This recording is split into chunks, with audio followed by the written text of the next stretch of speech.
Assalamualaikum warahmatullahi wabarakatuh. Berjumpa lagi dengan saya di acara Madrasah Podcast atau Modcast. Alhamdulillah pada kesempatan kali ini saya sudah kedatangan tamu nih, jauh-jauh dari Malang. Beliau adalah Bapak Muhammad Husnan ya.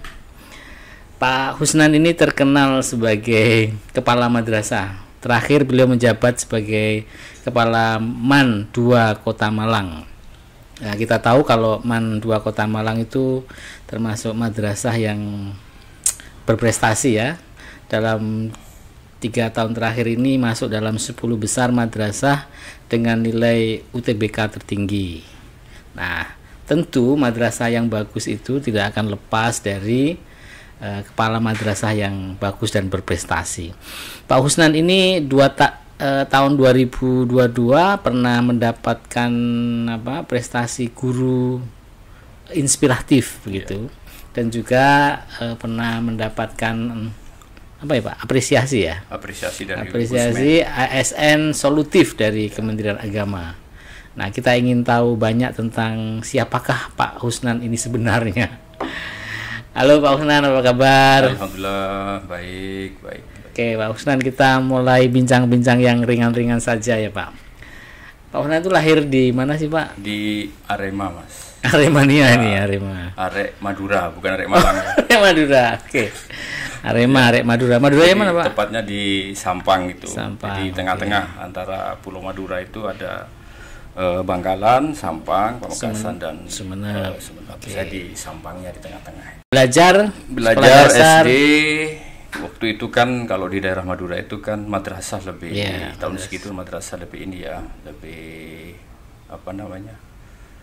lebih penting menurut orang sana. Jadi justru madrasahnya pagi hari, kemudian sorenya SD waktu itu. Oh SD. Terus Jam itu siang di SMP, SMA, kemudian baru melanjutkan di pernah di dulu YIN namanya sih Tadris waktu itu ya. Di mana Pak? Di Malang gitu. Oh di Malang. YIN. Di Tadris. Berarti pernah masuk di YIN? Ya. Cuma saya merasa kurang pas karena saya dari SMP, SMA terus ke YIN. Ya, okay. Jadi menjadi kendala adalah ketika itu bahasa Arabnya. Daripada saya membohongi diri sendiri, akhirnya saya kuliah pindah ikut tes lagi di IKIP waktu itu, ngambil matematik. Nah ini menarik. Nah, kepala madrasah tapi ya bidang keilmuannya matematik. Kenapa tertarik dengan matematika? Ya, karena setelah saya belajar matematik, jadi belajar matematik itu seperti belajar sepeda sebenarnya. Jadi ketika kita sudah tahu konsep cara bersepeda, tidak perlu belajar lagi. Jadi dalam matematik itu yang penting adalah ketika konsep kita sudah pahami, ya sudah. Tinggal perbanyak latihan soal dan tidak perlu belajar lagi. Jadi menariknya di situ, tidak perlu mengulang lagi, membaca lagi, tidak perlu. Nah kebetulan waktu di IKIP itu ada mayor waktu itu kan, mayornya matematik, terus minornya boleh ngambil mata pelajaran apa saja. Ada teman-teman ngambil fisika, biologi, kimia, jadi yang dekat-dekat itu. Lah waktu itu saya ngambil di Fakultas Bahasa dan Seni. Wow. Saya ngambil seni rupa. Jadi kenapa? Ketika itu ditanya, agak jauh ya? Ada jauh juga, ada yang sama. Jadi dalam seni rupa itu ada yang namanya tentang pewarnaan. Itu pakai rumus juga. Pola. Jadi kalau ini dengan ini jadinya warna ini. Sama dengan matematik berpola. Cuma ada satu sisi yang di matematik di seni rupa itu tidak ada kata-kata salah. Tidak ada dalam seni rupa. Tapi di matematika ada. Kalau matematika itu salah dan benar. Nah, disinilah saya harus menyeimbangkan pikiran saya. Bagaimana harus berpikir linier dan bagaimana saya berpikir non linier. Ya, siklikal. Nah, jadi dalam seni rupa itu semua karya itu ada maksudnya. Jadi tidak ada karya itu salah atau enggak. Dan itu yang menarik saya. Jadi di seni rupa ya? Di seni rupa. Ya menggambar, mendesain, ya bermain musik, dan seterusnya. Nah itu lanjut dulu Pak. Setelah lulus S1 terus? Ya saya melanjutkan di S2 juga matematik. Terus? Karena menarik menurut saya matematika itu. Indah menurut saya matematik itu. Ketika konsepnya sudah kita pegang. Waktu itu tesisnya tentang apa, Pak? Saya tentang bagaimana belajar dengan mudah dan menarik itu. Jadi ada konsep, artinya begini, ketika orang melihat matematika itu sulit ya, sulit gitu. Sebenarnya mungkin cara menyajikannya yang kurang sesuai. Katakanlah kita diberi makanan. Kalau orang tidak pernah makan apa namanya? Burger atau makan apa, dia bingung mau pakai apa. Mau pakai makan apa, mie misalkan, Mas. Dia pakai sendok atau pakai tangan, pakai jabet, kan sulit. Nah, dalam matematika gitu. Asalkan guru itu tahu cara menyajikannya, tidak ada yang sulit itu bagi anak itu. Tidak ada yang sulit. Oke, Pak. Terus kemudian S1, S2, terus masuk tahun 90 saya kan apa? diangkat pegawai negeri ya. Pegawai negeri waktu itu. DPK waktu itu saya. DPK, diperbantukan. Oh, diperbantukan. Jadi bagian bantu-bantu madrasah lah waktu itu. Jadi diangkat Dignas tapi ditempatkan di madrasah tahun 90. Di madrasah mana, Pak? Di Man 1 Kota Malang. Pertama kali pegawai negeri. Saya masih ingat betul itu ketika tes wawancara waktu itu. Menarik itu. Gimana, Pak? Waktu itu ditanya, saudara kan dari IKIP, bisa ngaji apa enggak? Ya. Jadi menurut saya itu pertanyaan kurang bagus itu. Jadi mungkin bagi teman-teman nanti menjadi tes itu jangan begitu pertanyaannya ya. Terus saya jawab, Bapak minta yang pakai tajwid atau enggak? Karena kalau ngaji di tempat saya itu sudah makanan ya, sehari-hari di daerah sana ya. Komunitas Muslim ya. Kemudian saya ditanya lagi di tempat yang lain waktu itu. Waktu itu ada pemberontakan apa di Aceh itu. Apa namanya itu yang mau mendirikan GAM. Apa namanya? Mendirikan negara ini menjadi negara Islam. Ya, GAM. Saya ditanya, menurut saudara bagaimana kalau negara kita ini menjadi negara Islam? Saya sampaikan, saya setuju, Pak. Kaget yang tanya itu. Loh, kok setuju kenapa? Loh, saya kan orang Islam, Pak. Ketika negara saya Islam, kan klop dengan jiwa saya. Loh, terus? Nah, yang saya tidak setuju itu cara-cara dia itu harus memberontak, harus membunuh. Jadi sempat kaget itu orangnya. Nah, yang menarik lagi, saya ditanya, coba saudara sholat jenazah. Sholat saya. Praktek ya. Pertama hafal kan, lama-lama, maaf Pak, doanya lupa gitu. Ini bagaimana ini? Saudara mau taruh di madrasah. Pak, justru itulah saya di mana itu lebih banyak belajar tentang agama. Kan saya kan dari umum. Ya mungkin dengan cara saya yang logas, polos dan seperti itu alhamdulillah saya diterima. Dari 250 diambil 50 langsung, hanya sekali saya masuk tes. Artinya saya berpikir begini. Jadi ketika wawancara tidak perlu mengada-ngada sebenarnya. Yang penting apa adanya bisa dipertanggungjawabkan. Dan mau belajar kan, Pak? Iya, betul. Itu pengalaman yang enggak pernah saya lupakan itu. Itu tahun 90, Mas. Kemudian tahun 90 saya sudah aktif di MGMP Kota Malang. Yang anggotanya para guru-guru SMA itu. Jadi justru madrasah berkiprah. Saya waktu itu jadi ketua MGMP di Kota Malang di tahun itu. Terus akhirnya ada Kepala SMA Negeri 1 almarhum Pak Sultan tuh. Kamu harus jelas. Kalau begini terus mungkin karirmu akan terhambat. Harus jelas tuh apa status DPK-nya? Begini. Saya kan DPK. DPK itu diperbantukan dari Dignas di Kemenag. Namanya saja diperbantukan. Tidak mungkin lah akan dipromosikan jadi kepala di situ. Mungkin waka di situ. Kan diperbantukan. Dan ketika ada pelatihan misalkan, jangan ikutkan, dia anaknya orang Dignas. Di Dignas juga begitu. Kalau di Dignas jangan ikut Dignas, dia timan. Jadi punya dua ayat tapi nggak jelas posisinya, nggak diakui. Akhirnya juga. Saya improvisasi, saya membuat bimbingan belajar di luar. Di tahun itu. Dari tahun 89, jadi saya sebelum pegawai negeri saya sudah bergabung dengan bimbingan belajar yang terbesar di Indonesia waktu itu. Sampai 2000 sampai 2000 ya. Terus saya mendirikan lagi bimbingan sendiri sampai 2004 waktu itu ya. Karena terus ada pegawai negeri tidak boleh keluar-keluar, saya lepas tuh. Itu masih posisi di PK? Di pegawai negeri. Akhirnya tahun 2010 saya melimpah. Oke, mutasi. Dari Dignas Kemenag. ke Kemenag. Nah sejak itulah ketika melimpah lah saya langsung dipromosikan jadi wakil kepala urusan kurikulum. 2010, 2014 saya dipromosikan menjadi kepala Gudang Legi. 2014 sampai 2016 ke kecamatan waktu itu. Itu menarik sekali itu di Gudang Legi itu. Banyak pengalaman yang sebelum menarik. Ke Gudang Legi, Pak, mungkin diceritakan pengalaman pertama ngajar di MAN 1. Kan pasti ngajarnya matematika. Saya waktu itu ngajarnya di seni rupa justru. Loh, karena saya kan punya mayor dan minor.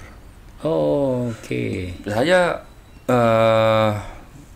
menjadi pembina kesiswaan waktu itu sampai membuat qosida modern waktu itu.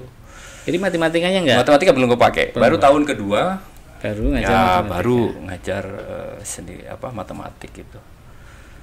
Matematik.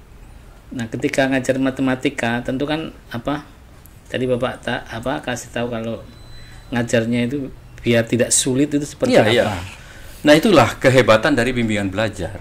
Jadi bimbingan belajar itu banyak trik-trik yang kita gali itu.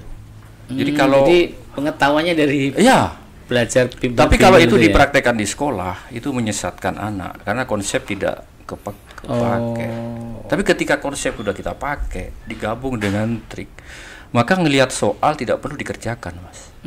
Jadi tinggal melihat ciri-cirinya, syaratnya, oh pasti ini jawabannya. Itu menarik. Strategi ya. Makanya sampai sekarang ini mengapa bimbingan belajar laku keras? Iya, karena dia punya strategi. Punya strategi gitu. Kalau enggak laku. Bayangkan materi 3 tahun diselesaikan dalam 1 tahun. Dengan strategi itu. Lah di madrasah, di sekolah, kita harus belajar proseduralnya pakai apa, konsepnya kayak apa gitu. Nah, kalau bimbingan itu sebenarnya untuk mengasah sebenarnya. Itu saya padukan di kelas. Sehingga saya dengan anak-anak itu mencari saya, Pak Usnan, mana triknya, mana ininya, mana ini, menarik. Dan saya tidak pernah memarahi anak ketika anak tidak bisa mengerjakan PR. Bahkan saya menyuruh anak, kamu silakan nyontoh temannya.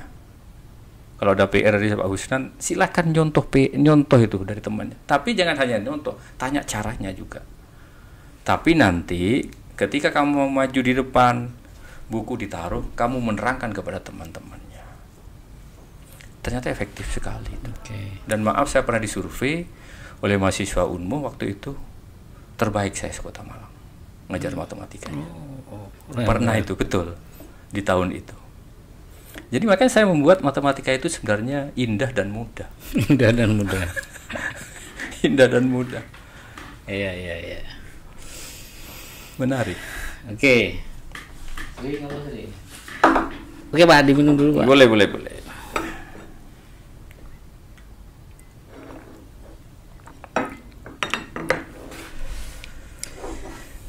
Oke, setelah mengajar beberapa tahun ya, kemudian diangkat menjadi waka hingga kemudian menjadi kepala madrasah. Iya, betul. Tentu rasanya kan beda dari guru menjadi kepala madrasah. Betul. Nah, tentu dari latar belakang keilmuan seni sama matematika itu kan akan berpengaruh dari gaya leadershipnya. Nah, leadership Pak Usnan itu seperti apa? Terpengaruh dengan matematika dan seni atau tidak? Ya kebetulan saya kan sudah punya modal ketika mendirikan bimbingan belajar dari nol ya. Belum ada guru, belum ada karyawan, belum ada modul ya. Jadi saya diuntungkan, saya punya pengalaman di bidang itu sebelumnya. Gitu. Ya.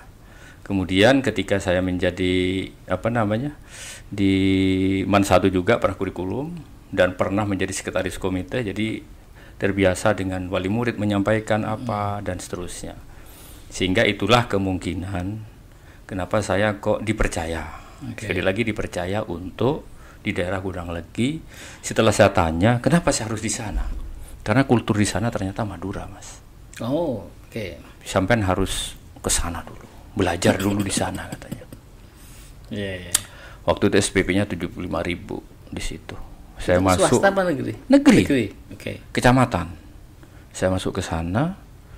Maaf, sarananya itu LCD waktu itu hanya punya 10. Jadi kalau pinjam kemana-mana itu.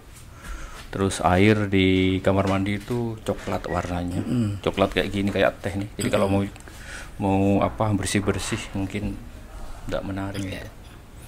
Karena diambil dari mana itu? Dari selokan depan itu. Sumur nggak bisa. PDAM macet. Akhirnya saya kumpulkan wali murid, saya ajak keliling. Tidak hanya ceramah saya. Biar tahu kondisi Bapak Ibu nanti putra putri jenengan kalau kamar mandi airnya kayak gini. Aduh Pak, gimana ini? Setelah ketemu keliling baru saja ngobrol lagi. Jadi yang paling mendesak adalah sarananya ABG. Alhamdulillah kok direspon baik oleh tanpa muncul berapa dengan sukarela dia. Alhamdulillah 2,5 tahun sudah berubah. Sudah berubah total. MTS ya itu? Man dari 75 saya naikkan 100, saya tinggal 150.000 SPP. Jadi sebenarnya asalkan orang tua itu diajak berpikir tentang anaknya, dia tidak ada masalah dengan uang itu. Kemarin saya dengan Pak Direktur ke Madura itu 0 rupiah. Takut, khawatir LSM, khawatir kejaksaan, khawatir ini. Kenapa takut? Saya sampaikan jangan takut, sudah ada undang PMA tentang komite. Ya diajak wali murid itu dia. Itu yang kendala sebenarnya di madrasah itu. Karena orang tua jarang diajak terjun langsung, hanya disampaikan dalam forum. Diajak keliling tuh. Ini Pak, lapangannya begini nih, kamar mandinya ini, terus atapnya kayak gini. Tidak ada masalah ternyata. Padahal di Gudang Legi kecamatan. Artinya asal orang tua diajak. Tidak mungkin tuh orang tua itu eman ya. Ya untuk anaknya. Untuk anak. Saya bilang, Bapak, coba Bapak tidak ngerokok sajalah. Seminggu 25 kali 7 itu berapa? 175 itu. Bapak sumbangkan 100 tuh. Sudah jadi tuh kamar mandi, Pak. Ya Pak, saya besok semen Pak. Ya Allah, saya waktu itu terharu sekali. Itu dengan orang tua itu. Nah, kalau dengan gurunya beda lagi. Gimana Pak? Jadi kalau dengan guru itu saya selalu sampaikan, Bapak Ibu semua itu anak saya. Jadi wajar kalau ada anak saya rajin, anak saya bolos, itu anak saya itu. Sampai tidak akan saya marahi. Karena sampai anak saya tidak akan memarahi, tidak akan bahasa Jawanya pengecing itu apa sih? Kan kadang-kadang kan ada ya ketika tidak cocok ditinggal apa itu. Justru saya rangkul. Saya rangkul. Semuanya saya beri peran semuanya. Dia pas di mana? Karena saya punya pendapat entah benar apa enggak ini. Siswa itu tidak ada yang bodoh sebenarnya. Yang ada itu dia belum sempat mendapatkan pelayanan yang sesuai menurut saya. Demikian juga guru. Guru itu kenapa ada yang menonjol kok ada enggak? Mungkin karena dia belum ditempatkan yang pas sesuai dengan kemampuannya dia. Makanya saya alhamdulillah diuntungkan dengan banyak hobi-hobi. Saya masuk di lini hobi, ada hobi mancing. Disitulah saya masukkan misi saya. Ada hobi badminton. Ada hobi apa? Itu yang saya bangun. Jadi biasanya saya kan perjalanan jauh Mas. Dari Malang ke Gudang Legi itu 30 kilo itu. Melewati pasar. Jadi pulang dari Gudang Legi itu saya belanja buah. Terus malam saya WA di grup, saya foto, Bapak Ibu buah sudah siap, silahkan besok yang bawa bumbu siapa, bawa piring siapa. Seminggu pasti itu. Ternyata dengan manajemen begitu selesai itu persoalan Oke. Simpel ya. Simpel sebenarnya. Jadi aku tidak pernah lagi nyuruh ketika ada panitia besar. Saya pernah ngadakan acara keagamaan yang datang itu 4.000, Mas. Jadi semuanya berjibaku semua. Jadi selesai sebenarnya. Kalau kita itu bisa merangkul semuanya. Kadang-kadang yang kita lihat apa ya? Kalau senang dengan si A terus keliru besar. Saya pernah ditanya itu, Pak Usnan siapa tangan kanannya di sini? Kepercayaan. Semua saya percayai. Waka-waka semua itu tangan kanan saya itu. Bapak Ibu guru semua tangan kanan saya semuanya. Jadi kalau saya misalkan kurikulum ya saya keluar dengan orang kurikulum. Saya butuh dengan kesiswaan, dengan humas, dengan sarana. Jadi enak kemana-mana. Sampai dengan Ibu Jari nih posisinya nih. Saya kesini bisa semuanya.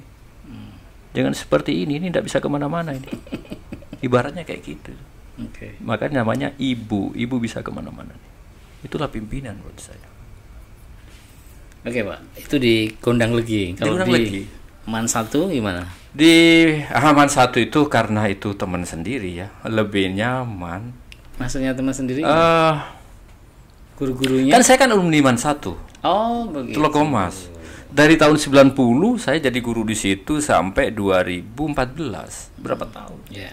Ketika saya datang ke sana kan saya sudah tahu petanya. Yeah, okay.